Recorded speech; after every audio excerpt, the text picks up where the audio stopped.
पौराणिक कथाओं के अनुसार महर्षि वाल्मीकि का नाम रत्नाकर था।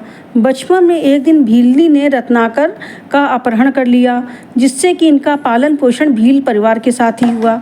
भील की जाति ऐसी थी कि वो लोग रास्ते में गुजरने वाले राहगीरों को लूटा करते थे और लूटपाट करके जो भी मिलता उसी से अपना जीवन यापन करते थे।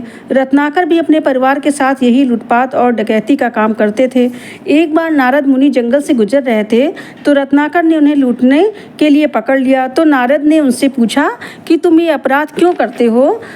तो रत्नाकर कहते हैं कि मैं अपने परिवार का पालन पोषण करने के लिए करता हूँ। तो नारद मुनि कहते हैं कि रत्नाकर से कि जिस परिवार के लिए तुम ये सब करते हो, क्या वे सब तुम्हारे किए हुए इन पापों के भागीदार बनेंगे? तो रत्नाकर को कुछ सूझता है तो वो नारद मुनि को एक पेड़ से बांधकर वापस अपने घर के लिए जाते हैं। अपने परिवार से पूछते हैं कि ये सब जो हम लूटपाट कर रहे हैं, गलत काम कर रहे हैं, क्या तुम इस पाप में हमारे भागीदार बनोगे? तो परिवार का कोई भी सदस्य इस बात के लिए तैयार नहीं होता है। तो वो कहते हैं कि पाप तुम कर रहे हो, हम नहीं। इससे रत्नाकर को बहुत धक्का लगता है और वापस आकर नारद मुनि को पेड़ से खोल देते हैं और उनसे माफ़ी मांगते हैं। तो नारद मुनि जी मुस्कुराकर उन्हें क्षमा करते हुए कहते हैं कि तुम राम राम का जप करो, इससे तुम्हारे सारे पाप धुल जाएंगे। लेकिन रत्नाकर के मुँह से राम शब्द निकलता ही नहीं। जैसे ही वो राम शब्द बोलते हैं तो राम राम की जगह मरा मरा निकलता है।